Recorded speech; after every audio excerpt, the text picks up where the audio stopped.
All right, good morning, guys. So at this point, we finished up our first coil pot. We called it coil pot number 1, and that is where we were making all of our coils go horizontally, basically stacked one on top of the other.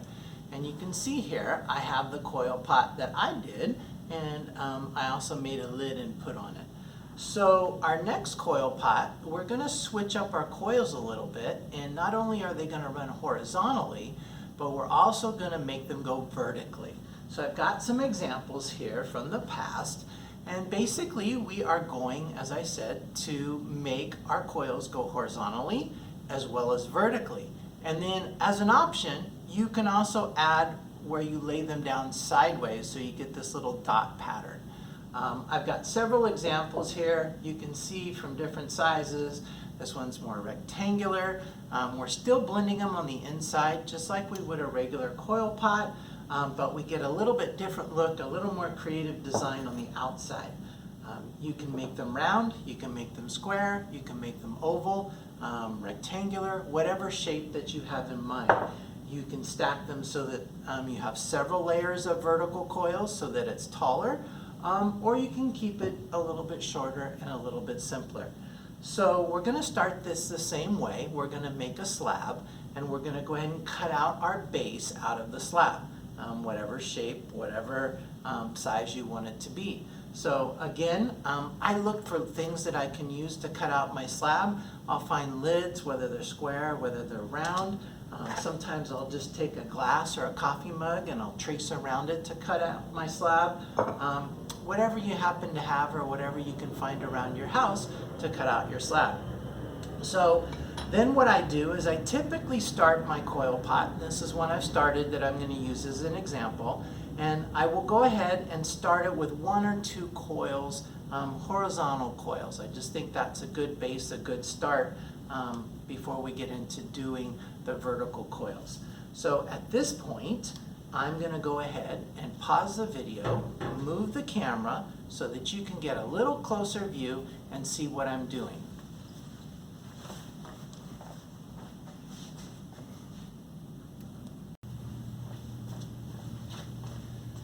Okay, so I've moved the camera. I'm trying to give you a little bit of the over-the-shoulder look. This is what I see as I'm working on my project. Hopefully my hands don't get in the way. Hopefully it's a better angle to show you what I'm doing. So once I get the base of my coil pot started, now I want to add a row of vertical coils. And I want my vertical coils to only be about 1 inch in height, because if they're too long, and as I build on top of it, the weight of the clay is going to cause stress on this, and it's going to cause it to bow outwards or inwards, and it's not going to support it. If I keep them somewhat 1 inch, no bigger than 1 inch, then they're going to have the strength to support anything that goes above it. So what I do is I start off by cutting 1 little coil, and then I go ahead and line up my strip of coil, and I just cut several of them to basically be the same size. And if they are slightly smaller, slightly bigger, it's not usually a big deal, but I do try to keep them all the same size. I don't measure them in terms of using a ruler, but I do go ahead and I basically just cut them out to start with all the same size. Try to, if I have a crummy coil like that, I either put that on the inside or I don't use it. I want to keep the outside part the nicest part of my coil. And when I have the ends, I just set them aside and I go ahead and reuse them later. So then recycle the clay. So I tend to take about 4 at a time, and I make sure I get the nicer looking side of the coil on the outside, push them together a little bit so they'll stick, the clay is wet, and then I flip them over and I just support them, and I take my finger and I smear along the tops and smear the clay together. And I try to take maybe 1/4 to 1/3 of the clay. I probably don't grab or smear as much of the clay as I do on the horizontal coils, because I don't want to smash the design on the outside. But it's easier to do this than to say stand up and attach 1 coil at a time. And then I just turn it, and I come from both sides, smearing the clay together, trying to make it join together as best as I can. And then I try to smooth it out a little bit. Now it's going to go ahead and smash them a little bit, and it's going to distort them. So to get them all level again, I will tap them on my board and just level off one side, and then tap them again and level off the other side. And that way they're nice and straight. So then I just line them up in sections of usually 4 or 5 at a time. So now I'm going to go ahead and attach them to my coil pot. So I grab a section that I have, and I go ahead and I stand it up onto my coil, and I curve it to match the curve of my pot. Then I go ahead and I put my hand on the outside to support it, or on top. I take my thumb and I just go ahead and I pinch and smear and blend some of the clay down into the coil that's underneath it. Hopefully you guys are able to see this well enough. And I just go ahead and I pinch and blend and smooth that together, and then I shape it to make sure it matches the curve. So then when I go to join the next section, I'll stand it up again, right along next to it, push it into it so you're close, curve it to match the curve of your pot, and then again, I'll just go ahead and pinch and smear that clay down into the coil that's underneath it. I try not to push too much on the outside because I don't want my fingers on the outside that are supporting it smearing and blending the design here. I want it to stay nice and clean. So in this section here, where I've put it right up next to it, now I go ahead and I blend sideways or across from both directions to get a good join there so that they don't crack and they don't come apart. Now I will tell you, a lot of times in doing vertical coils, you will get some hairline cracks. So when I do vertical coils, I don't necessarily make the project something that I want to hold liquid or hold water, because I know it's going to get some little hairline cracks inside. I've tried a lot of different ways, and it just happens to do that. It's the nature of, I guess, the way the clay is standing and shrinking. Maybe it's because we haven't been able to pinch and blend quite as much. So just be aware of that. So again, I take another section, and I'm just going to continue to do this, joining it down into it.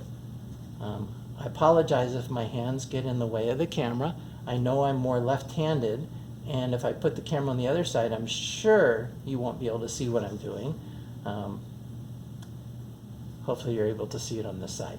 So again, I'm just going to support this, take my thumb, and smear along to join that together.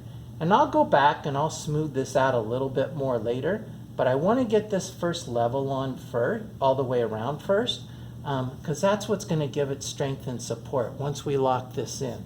Until then, if I bump or hit this wrong, these will come right off fairly easily.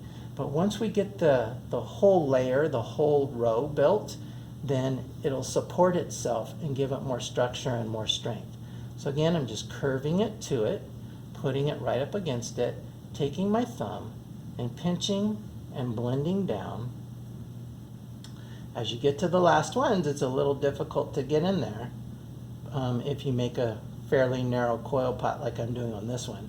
And I'm kind of going narrow on this one because I'm using it as an example, and I didn't want to have to use a whole lot of clay to start with.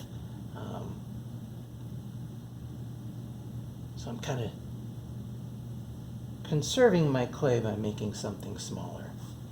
Okay, so hopefully you can see down inside, we're getting that joined together. We got one more section. We'll see if we lucked out and we spaced it perfectly, or whether we're going to have to squeeze it in there. So if it's tight, obviously you can take a coil away if you need to, but we don't want to have any gaps. So sometimes you can just kind of squish it in there, and that way you get a nice snug fit. So I'm going to go ahead and blend that down. Again, I'm trying to support with my outside hand, but I'm trying not to push into it or rub it too much because I don't want to smear the outside coil design. I know some people will have a tendency, maybe they push out and it pushes in here and it smashes the outside design. Try to think of just going down not so much pushing out into it. When you go and blend your clay sideways, again, it's more across, not pushing out into it. If you push out into it, you'll probably smash and mess up the design on the outside. So I'm going back and just reinforcing my join. Gotta join this one sideways. And really blend that in, smooth it out. Use your thumbs, use your fingers, whatever works best for you, so that you can really smooth and blend that together well, so that you get a good join so it's not gonna come apart. Okay, so I will go and work to smooth this out a little bit more later, but I think you guys get the idea, I hope. Holding it up, I hope you can see that. And as I said, you will get hairline cracks in them. So if you can look down inside this one, you can see there's little hairline cracks. And that just seems to happen because of the way the clay dries and shrinks. Now, if you want to try and pinch a little more clay than what I am, to see if that helps get rid of those cracks, you can. But I'm going to be content with it this way, and just know that if those cracks appear, I'll just be careful with it. Doesn't mean that the pot's going to fall apart. I've blended it well. It's just the nature of the way the clay dries and shrinks. So at this point, if I bump this, or if I just left this like this, you're going to find that as it dries, these will fall right off if they get bumped. So we always want to finish a section of vertical coils with a horizontal coil. So you're going to take one of your coils, and I have some that I've made out here. And again, I always like to trim the end so I know I'm getting a nice tip or a nice section to start with. I'm not getting something that's gotten bumped or squeezed or doesn't look even. And then I'm just going to go ahead and I'm going to take my coil. I'm going to line this up on the outside edge. Again, following my curve, trying to make it as nice and as neat as I can.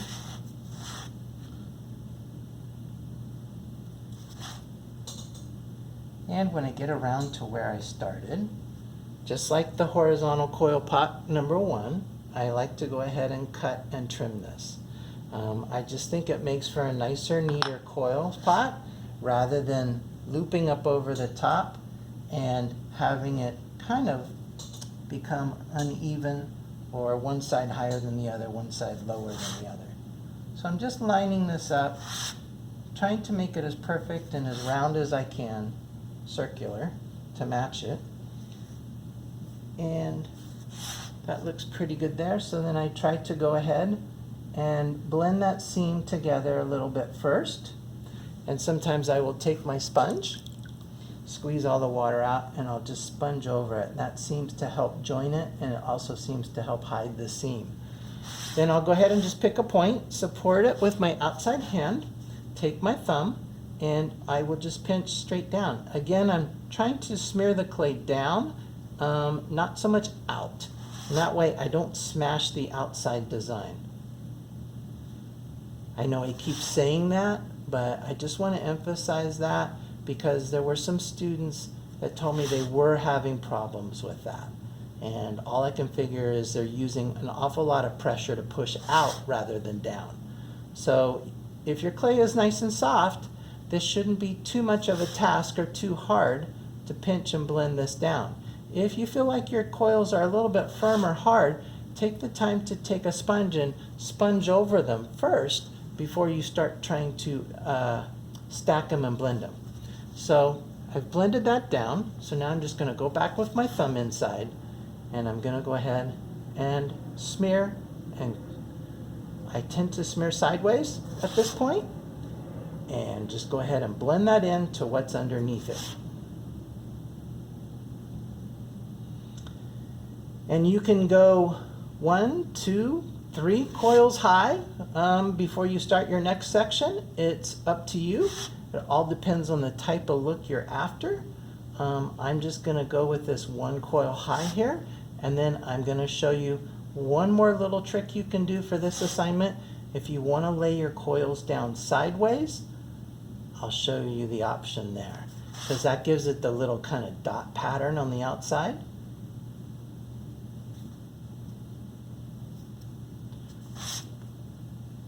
And I think that's another nice look or a little design variation you can go with. So if I hold this up, that looks pretty good. Nice, neat, fairly the same size, not too tall. And I can always go back and lightly sponge in the direction of the coils just to clean up little scraggly bits or little dents or nicks or finger marks, just to clean it up and make it look super nice.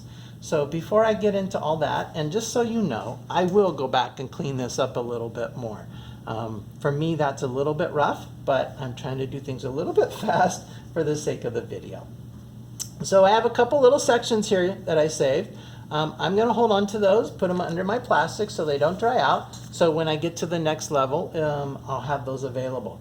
So at this point, if I want to go ahead and put these little kind of dots on the side, another pattern, then what I'm going to do is take my coil, and I don't need it to be very long, maybe about half this size.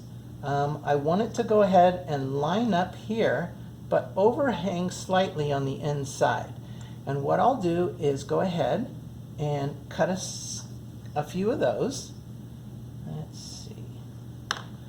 I don't know if I'll get around to doing the whole row, because again, I think you guys can grasp the understanding of this without me building the entire coil pot in front of you. But typically what I will do, I don't want those little short ones there, I will go ahead and do maybe 3 or 4 at a time. I don't like the way that one looks. Make sure your knife is clean so when you cut them, you get nice clean edges on them. That just makes it a nicer look.